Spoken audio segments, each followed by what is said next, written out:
Welcome to Tales by Eva, the podcast where we explore transformative books, life-changing habits, and strategies to help you live your best life. I'm Eva, and today's episode is one that could potentially change the way you think about personal growth and success.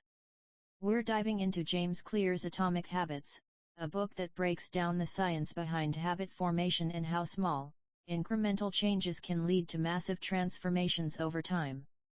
The idea behind atomic habits is that tiny changes, those atomic habits, can have a profound effect on your life, not just in the short term, but for the rest of your life.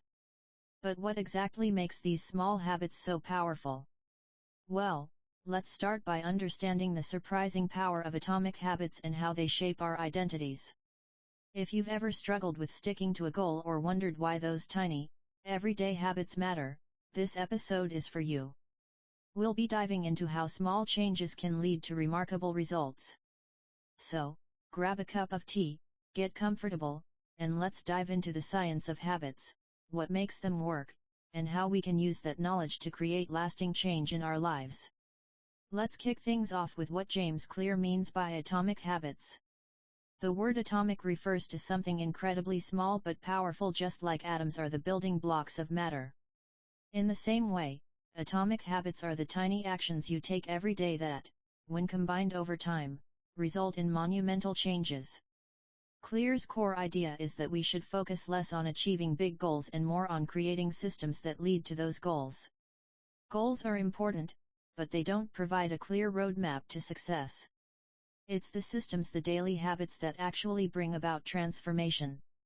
For example, if your goal is to write a book, just saying "I want to write a book" isn't enough.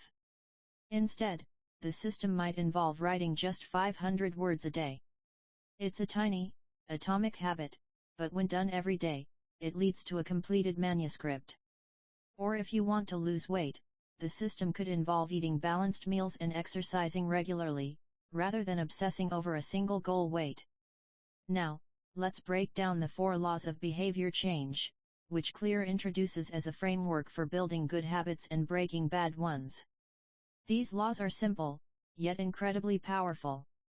They are: make it obvious, make it attractive, make it easy, and make it satisfying. Before diving into the 4 laws of behavior change, Clear sets the stage by explaining how small habits, those seemingly insignificant, tiny actions we do every day, compound over time to produce extraordinary results. This concept is rooted in the idea of compound growth, the same way small investments grow over time in finance. Small habits don't make a difference in the moment, but the effects of consistent, small habits compound and accumulate over time, leading to profound changes. Clear uses the example of getting 1% better every day, which, though a small change, can result in a massive improvement over the course of a year. Imagine this: if you were to improve just 1% every day, by the end of the year, you'd be 37 times better than when you started. It's the power of compound growth applied to behavior. It's not the huge changes we make, but rather the consistent, small shifts that lead to exponential results. Let me give you an example. A person who decides to eat a healthier breakfast every morning might not notice an immediate difference in their weight or energy levels after the first few days. But over the weeks and months, as they consistently make this healthy choice, they'll start to feel more energized, lose weight, and improve their overall health. These small decisions, eating a healthy breakfast every day, accumulate and compound into lasting change. Now, let's take this a step further. According to Clear, habits aren't just about the outcome they produce, they are also about the identity they shape. And this is a powerful concept. Rather than focusing on goals, Clear emphasizes the importance of focusing on the type of person you want to become. Your habits shape who you are at a fundamental level. For example, if you're trying to lose weight, the traditional approach is to focus on the goal: I want to lose 10 pounds. But Clear argues that this external goal is only one part of the equation. The key to making lasting change is shifting your identity to one of someone who is healthy or fit. Let's break this down with a real-life example. Think about someone who wants to start exercising regularly. If their goal is simply to lose weight, they may struggle to stick to the habit because they're focused only on the end result. But if they shift their identity and start thinking of themselves as someone who exercises regularly, it becomes easier to follow through. It's no longer about getting to a certain weight, it's about being the kind of person who prioritizes their health. One of my friends, Sarah, struggled with consistency in her fitness routine. She used to think of herself as someone who wasn't a morning person and wasn't into working out. But one day, she decided to change her mindset and start identifying as someone who valued health. She told herself, "I am someone who takes care of my body." The shift in her identity made her routine easier to stick to. Rather than seeing exercise as a chore, she started viewing it as an integral part of who she was. This concept also works when breaking bad habits. Let's take the example of smoking. If you identify as a smoker, quitting can feel like a huge, uphill battle. But if you shift your identity to one of a non-smoker, the process becomes much easier. Every time you refuse a cigarette, you're reinforcing that identity. And slowly, you start to see yourself as someone who doesn't smoke anymore, making it much easier to break the habit. Clear emphasizes that this shift in identity is a key driver of long-term change. Goals are about the outcome, identity is about the process. When you make a habit part of your identity, you make it much harder to give up. You're no longer just working toward a goal, you're aligning your habits with the person you want to become. Clear calls this approach identity-based habits, and it's a game changer. Instead of asking, "What do I want to achieve?" ask yourself, "Who do I want to become?" This shift in focus allows you to build habits that align with your deepest values and beliefs. Take the example of someone who wants to be a better writer. If their goal is simply to write a book, they might find it difficult to stay motivated because they're focused only on the end result. But if they start thinking of themselves as a writer, the process becomes much more enjoyable and sustainable. A writer writes, and by identifying as one, they naturally find themselves writing more consistently. This idea is also at the heart of habit formation in high-performing individuals. Athletes don't just focus on their goal of winning medals or breaking records. They identify as athletes, people who push their limits and embrace training as a part of who they are. This identity becomes the foundation upon which they build their habits. Similarly, when you're trying to develop any positive habit, whether it's reading, exercising, or practicing a musical instrument, focus on the identity you want to embody. Instead of setting a goal like "I want to read 20 books this year," shift your focus to becoming someone who loves reading. The goal then becomes part of your identity, and it will feel much easier to follow through with your habit. So with that, I want you to think about your own habits. Ask yourself, who do I want to become? Is it a healthier person? A more disciplined person? A more productive person? Start small, with atomic habits that align with the identity you want to create. Over time, those tiny habits will compound and lead to massive, lasting change. Now, let's start with the first law. Make it obvious. This law is all about making your desired behavior, the good habit, easy to trigger. Clear points out that we often don't recognize the cues that set our habits in motion, whether they're good or bad. The key here is to create visible cues that encourage positive behavior, while removing or hiding cues that prompt negative habits. For example, let's say you want to start eating healthier. Instead of hiding the fruits and vegetables in the fridge, place them in a visible spot on the counter. Seeing them every time you walk into the kitchen serves as a powerful reminder to make better food choices. A friend of mine, Sarah, used this technique. She wanted to eat more greens, so she placed a bowl of washed salad greens right at the front of the fridge. Every time she opened the door, she'd see them and was more likely to throw together a salad for lunch. On the flip side, if you want to break a bad habit like smoking or excessive screen time, making the cue invisible is crucial. Clear shares a personal story where he wanted to reduce his use of social media. His trick was to remove the apps from his home screen, making them harder to access. By creating friction, he successfully broke the habit of mindlessly scrolling through Instagram. A client of mine, James, wanted to stop drinking soda. He started by making a point to never buy it at the grocery store and stopped keeping cans in the house. Gradually, the temptation disappeared because it was out of sight. Think about your own life. How can you make the cue for your good habits more obvious and the cue for bad habits less visible? If you want to write more, leave your journal or notebook out in a place you'll see it every day. If you want to stop snacking late at night, make sure that junk food is tucked away in a cabinet, out of sight and out of mind. Another idea is to put your workout clothes in plain sight next to your bed, for example, so you'll see them first thing in the morning and be reminded to work out.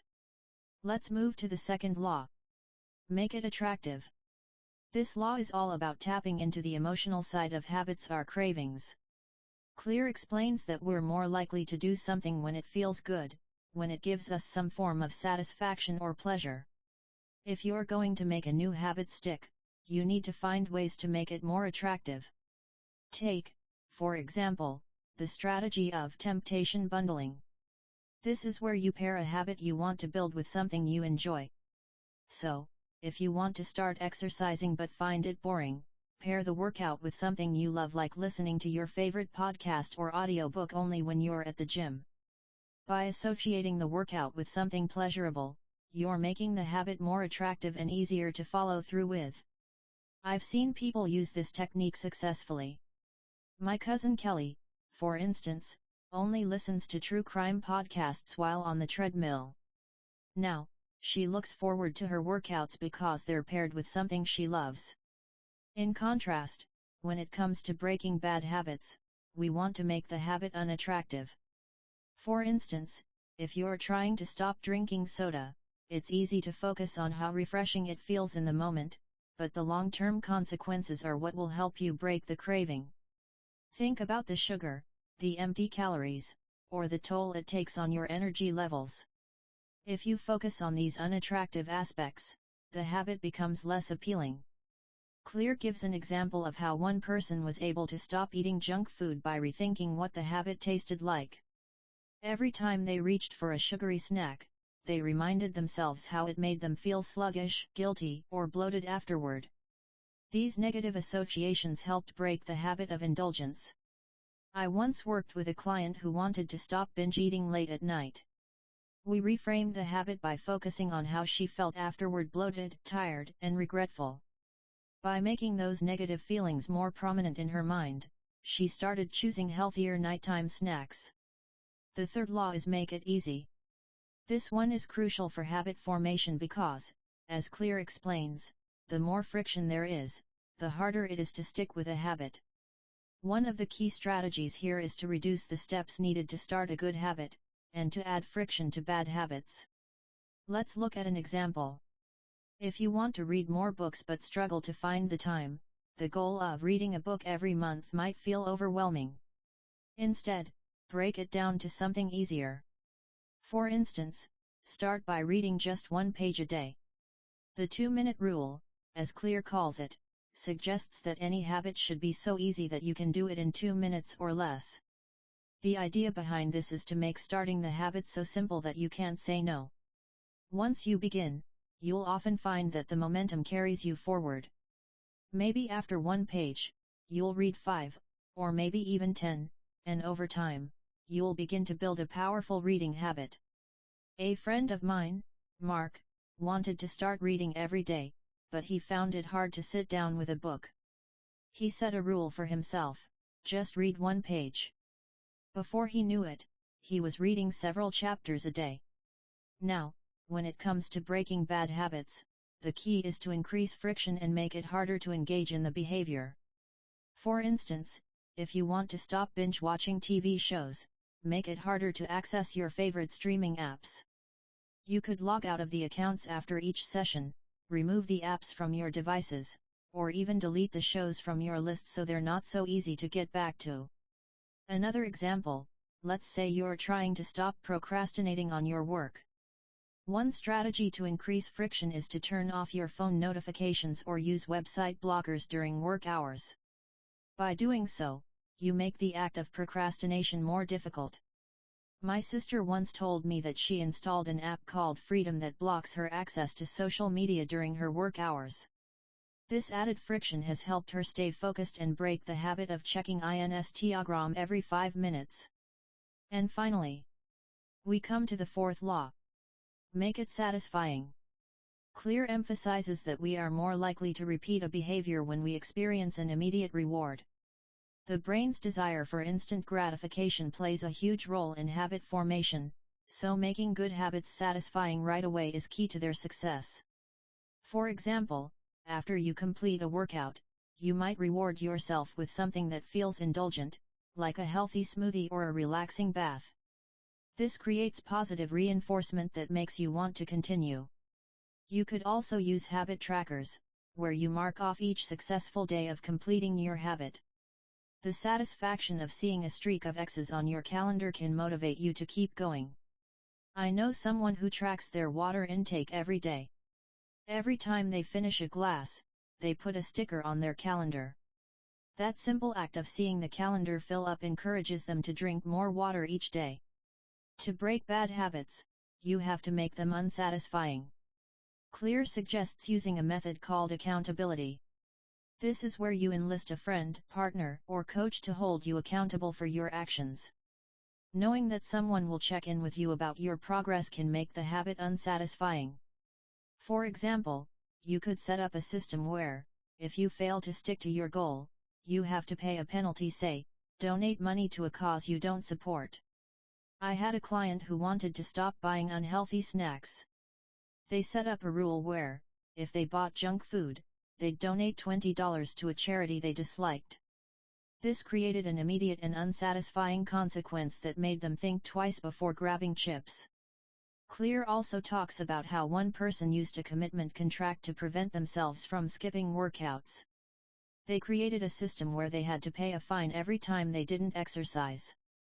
The pain of losing money made it unsatisfying to skip the habit.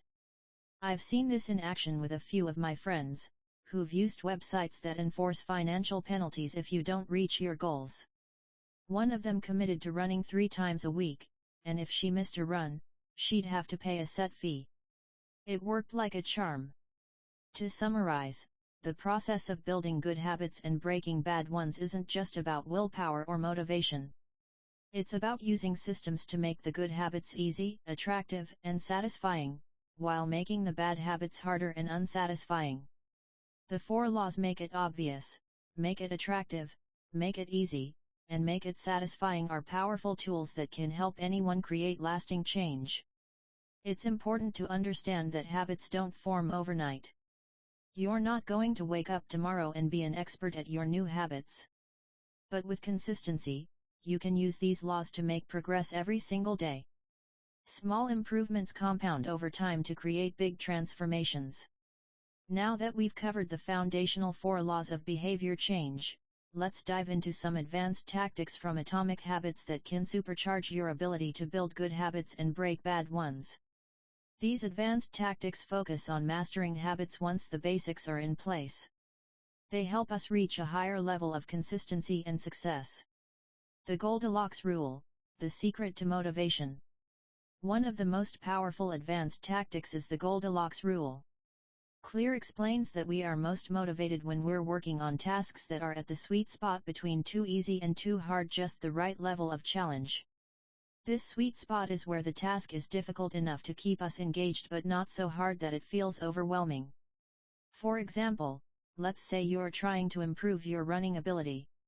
If you run the same distance every day, you'll eventually get bored, and your progress will plateau. But if you push yourself too hard running miles and miles when you're not ready, you'll risk burnout or injury. The sweet spot is to find a pace where you're slightly challenged but still able to complete the run without exhaustion. A real-life example of this comes from my friend Emily. She had always struggled with fitness, but when she started training for a 5K race, she began using the Goldilocks Rule. Instead of just running a mile every day, she varied the distance and the pace. Some days, she'd run just a little farther than her usual distance. Other days, she'd do sprints or intervals. Over time, she found that her motivation skyrocketed because each workout felt like a fun challenge, not a burden. If you're trying to learn a new skill like playing an instrument or learning a language, the Goldilocks rule applies here too. If you always do the same thing, you'll get bored. But if the task is too difficult, you'll get frustrated. Find a challenge that stretches you just enough to keep you engaged. Habit stacking, making habits stick.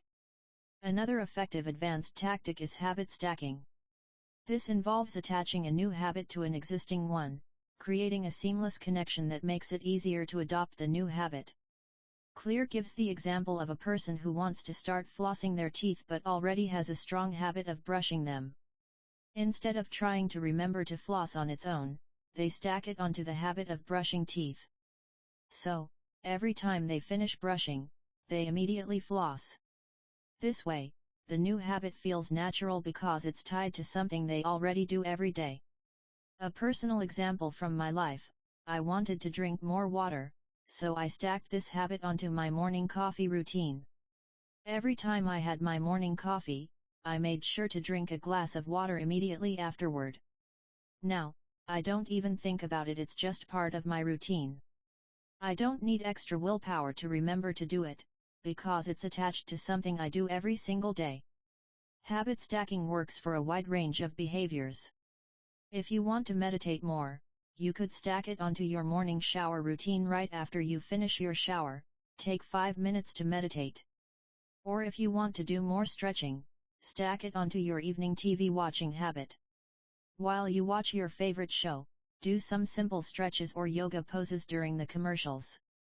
Habit stacking creates a seamless bridge between your current habits and new habits. Environment design, shaping your surroundings for success.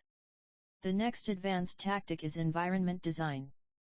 Clear emphasizes that our environment plays a huge role in shaping our habits, often more than our willpower does. If you want to succeed in building good habits, design your environment to make the good habits easier and the bad habits harder. Take the example of a person who wants to eat healthier. Instead of leaving cookies and chips within easy reach, they could rearrange their kitchen so that healthy foods are more visible and accessible. For instance, put fresh fruit on the kitchen counter, and keep junk food in a hard-to-reach cabinet, or, even better, out of the house completely. One of my friends, Rob, wanted to stop eating fast food. So, he took a radical approach. He deleted all food delivery apps from his phone and unsubscribed from all junk food delivery services. He made it more inconvenient to order unhealthy food, and that friction made it much easier for him to cook at home instead. Another example could be someone who wants to start reading more. Instead of keeping their books hidden away on a shelf, they could keep a book on the coffee table, in the car, or in their bag. This makes it easier to pick up a book whenever they have a spare moment. Roberta, a colleague of mine, did this by placing a book on her nightstand and always had a few chapters to read before bed. If you want to be more productive, design your work environment by minimizing distractions. For example, turning off your phone's notifications or using a minimalist desk setup can help you stay focused on your tasks. As Clear says, you don't rise to the level of your goals. You fall to the level of your systems. The plateau of latent potential, trusting the process. One of the most important concepts in Atomic Habits is the plateau of latent potential. This idea explains that we often don't see immediate results when we start a new habit, and it can be discouraging. But Clear points out that real progress often comes after a period of apparent stagnation, where the results are just below the surface, building up slowly. Let's look at the example of learning to play an instrument. When you first start practicing the piano, for instance, you might not see much improvement at first. You might struggle to play a simple scale or learn a basic song. But after weeks or months of consistent practice, something clicks, and you're suddenly able to play more complex pieces. The improvements were always there, they were just happening beneath the surface. I had a client, Sarah, who was trying to build a writing habit. For the first few weeks, she didn't feel like she was getting much better. But after sticking with it consistently, she wrote a short story one day that she was really proud of. That was the result of all the small, seemingly insignificant steps she had been taking, those invisible improvements that eventually paid off. The same concept applies to fitness. When you're training for a marathon, you won't see instant results. You might feel sore or tired, and it might seem like you're not improving. But as you continue training, your body adapts, and eventually, you run the marathon with ease. The key is to trust the process, even when results aren't immediately visible. So there you have it, 4 advanced tactics to help you build better habits and break the ones that no longer serve you. The Goldilocks rule helps you find the sweet spot of motivation. Habit stacking makes it easier to introduce new habits into your life. Environment design makes it harder for bad habits to thrive and easier for good habits to flourish. And the plateau of latent potential teaches you to trust the process, even when the results aren't immediately visible. By incorporating these advanced tactics into your habit-building journey, you can take your progress to the next level and create lasting change that aligns with your goals. Remember, it's about the small, consistent steps that build momentum over time. And that brings us to the end of this episode of Tales by Eva.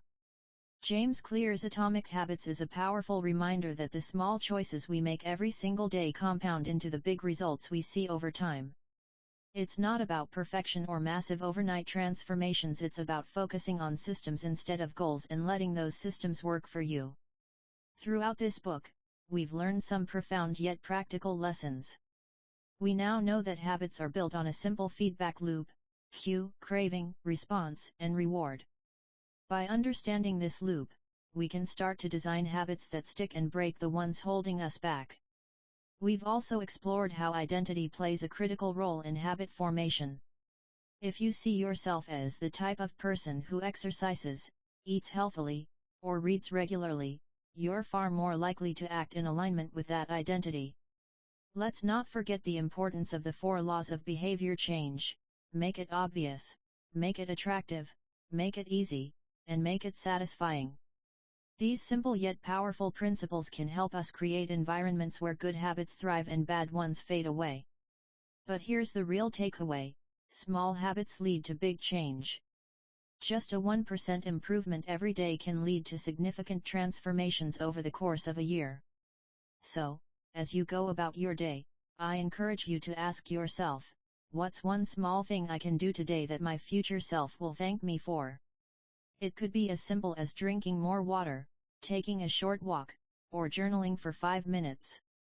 Small steps, done consistently, are the true secret to success. I also want to leave you with this thought from the book: you do not rise to the level of your goals, you fall to the level of your systems. Take a moment to reflect on your current systems. Are they aligned with the life you want to build? If not, what's one small tweak you can make to set yourself on the right path?